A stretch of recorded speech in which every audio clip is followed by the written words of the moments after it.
Hello students, নমস্কার অভিভাবক। আজকে আমি চলে এসেছি আবার তোমাদের ইংলিশ লার্নিং টিচার।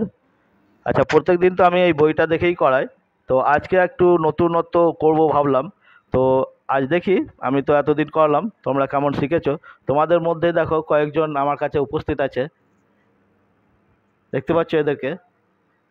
তো এদেরকে আজকে প্রশ্ন করব যে আমি যেমন বলেছিলাম যে সেন্টেন্স তৈরি করার নিয়ম কি বা কাকে কি বলে, তো সেটা দেখি এরা কেমন পাচ্ছে। আচ্ছা, আগে তুমি বলো, তোমার নাম কি? আদ্রিকা সাহা। আদ্রিকা সাহা। কোন ক্লাসে পড়ো তুমি? 3। আচ্ছা, আমি তোমাকে প্রশ্ন করছি, ইংরেজিতে সেন্টেন্স তৈরি করার নিয়ম কি বলতে পারবে? বলো তো। ইংরেজিতে সেন্টেন্স করার নিয়ম প্রথমে সাবজেক্ট, তারপরে ভার্ব, তারপরে অবজেক্ট। বাহ, খুব ভালো বলেছো। প্রথমে সাবজেক্ট, তারপর ভার্ব, তারপর অবজেক্ট। আচ্ছা, তুমি বলো সাবজেক্ট কাকে বলে? যার সম্বন্ধে বলা হয় তাকে সাবজেক্ট বলে। ভেরি গুড, ও বললো যার সম্বন্ধে বলা হয় তাকে বলে সাবজেক্ট। আচ্ছা, তুমি বলো, তোমার নাম কি বলো? রুকসার খাতুন। কোন ক্লাসে পড়ো তুমি? 3। ক্লাস 3 ছাত্রী রুকসা খাতুন। একে আমি জিজ্ঞেস করছি ভার্ব কাকে বলে, বলো তো ভার্ব কাকে বলে? যে অডে তালা হওয়া বোঝায় তাকে ভার্ব বলে। ভেরি গুড, খুব সুন্দর বলেছো। এবার তুমি বলবে অবজেক্ট কাকে বলে। ভার্ব যে ওয়ার্ডকে উদ্দেশ্য করে বলে তাকেই বলে অবজেক্ট।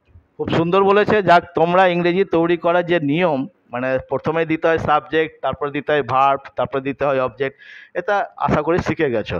এবার আমি জিজ্ঞেস করব সাবজেক্ট কাকে বলে বললে, এবার সেন্টেন্স যখন থাকবে বাংলাতে, তো কি করে সাবজেক্টটাকে খুঁজে বার করবে সেটা বলতে হবে। দেখো, এখানে লেখা আছে একটা চাঁদ আকাশে। চাঁদ আকাশে। আচ্ছা, প্রথমে এর পুরো ইংরেজিটা বলো, চাঁদ আকাশে কি হবে? The moon is in sky. The moon is in sky, খুব সুন্দর বলেছো। তো এখানে the moon is in the sky, এখানে সাবজেক্টটা কে? সাবজেক্ট তুই বলো কে সাবজেক্ট? The moon. দ্য মুনটা হচ্ছে সাবজেক্ট। কেন মুন? কেন মুনটা সাবজেক্ট? কেননা মুনের সম্বন্ধে বলা হয়েছে, তাই তো? এখানে মুনের সম্বন্ধে বলা হয়েছে, সেই জন্য মুনটা সাবজেক্ট। মুনটা সেই জন্য সাবজেক্ট। আচ্ছা, এরপরে দ্য মুন বললে, দ্য মুন, তারপর বলেছিলে দ্য মুন ইজ, তাহলে ভার্ব কোনটা এখানে? মুনের পর কি দেব? ইজটা হচ্ছে ভার্ব। কোথায় আছে? আকাশে। কোথায়? তাহলে আকাশ ইংরেজি কি দেবো? In the sky. তো এটা আমি আগের দিন পড়াতে করেছি, দেখবেন যে আমার আগের ভিডিওতে এটা করা ছিল যে চাঁদ আকাশে আছে, the moon is in the sky. তো এইভাবে পরবর্তী পড়াগুলো ঠিক একই রকম হবে। জাস্ট আমি আজকে এদেরকে নিয়ে একটু ট্রাই করলাম। হ্যাঁ, এরা বেশ ভালোই বলছে। তো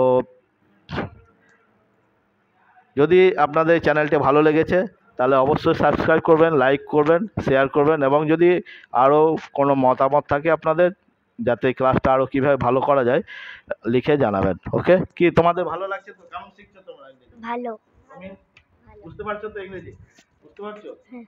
আচ্ছা, ইংরেজি শেখা, আমি যেটা আগেই বলেছিলাম, ইংরেজি শেখার প্রথম নিয়মটাই হলো কি, বাংলা থেকে ইংরেজিতে অনুবাদ করা। বাংলা থেকে ইংরেজিতে অনুবাদ করতে পারলে আস্তে আস্তে ইংরেজি শিখে নেবে। ইংরেজি সম্বন্ধে প্রথমে একটু ভয় ছিল নিশ্চয়ই তোমাদের, এখন কেমন ইংরেজি পারছো? নিজে নিজে করতে পারো? হ্যাঁ। ঠিক আছে, ওকে, ধন্যবাদ, রাখছি।